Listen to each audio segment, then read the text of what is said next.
JEE 2024 Phase 1 Jan 30th Shift 1 Question number 10 നമുക്കൊന്ന് തകർത്തേക്കാം.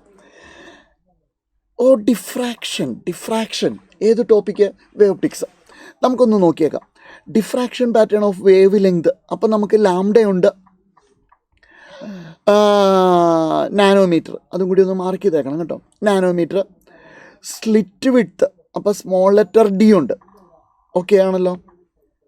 Diffraction പാറ്റേണിന് നമ്മൾ സ്മോൾ ലെറ്റർ ഡി എന്നല്ല കൊടുക്കാറ്, എ എന്നാണ് കൊടുക്കാറ്. ഓക്കെ.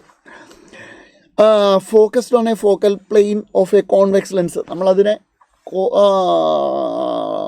സ്ക്രീനിലേക്ക് പതിപ്പിക്കാനായിട്ട് അവിടെ ഒരു ലെൻസ് ഉണ്ടെന്ന് അസ്യൂം ചെയ്യാറുണ്ട്. അതിൻ്റെ ഫോക്കൽ ലെങ്ത് എന്ന് പറയുന്നത് ക്യാപിറ്റൽ ഡി ആയിരിക്കും. അപ്പോൾ ക്യാപിറ്റൽ ഡി ഉണ്ട്. The width of the first secondary maxima. The width of the first secondary maxima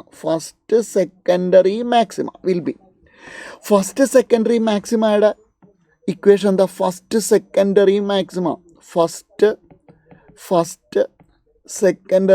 maxima equal to എന്താണ്? Lambda D divided by A. ലാംഡയുടെ വാല്യൂ എത്രയാണ് മക്കൾ പറയാം? 400 നാനോമീറ്റർ. അപ്പോൾ 4 × 10⁻⁻⁷ 400 നാനോമീറ്റർ. അപ്പോൾ 00 എടുത്തണം -9 ഇൻറ്റു ക്യാപിറ്റൽ ഡി എത്രയായിരുന്നു? 100 സെൻറ്റിമീറ്റർ എന്ന് പറയുന്നത് 1 മീറ്റർ ഡിവൈഡഡ് ബൈ എ എത്രയായിരുന്നു മക്കൾ പറഞ്ഞാൽ? 2 × 10⁻⁴ 2 × 10⁻⁴. അപ്പോൾ ഇത് 2 × 10⁻3. അപ്പോൾ 2 മില്ലിമീറ്റർ. ഇത്രയും സിമ്പിളായിട്ടുള്ളൊരു പ്രോബ്ലം നമ്മൾ വേവ് ഒപ്റ്റിക്സിൽ നിന്ന് പ്രതീക്ഷിച്ചിട്ടില്ല. 2 മില്ലിമീറ്റർ. ഓപ്ഷൻ ഏതായിരിക്കും? 1 ആയിരിക്കും. അടിപൊളിയാണ്. അപ്പോൾ width of first secondary maxima എന്ന് പറയുന്നത് lambda D divided by A ആണ്. ലാംഡയുണ്ട്, ഡി ഉണ്ട്, എ ഉണ്ട്. You can easily calculate width.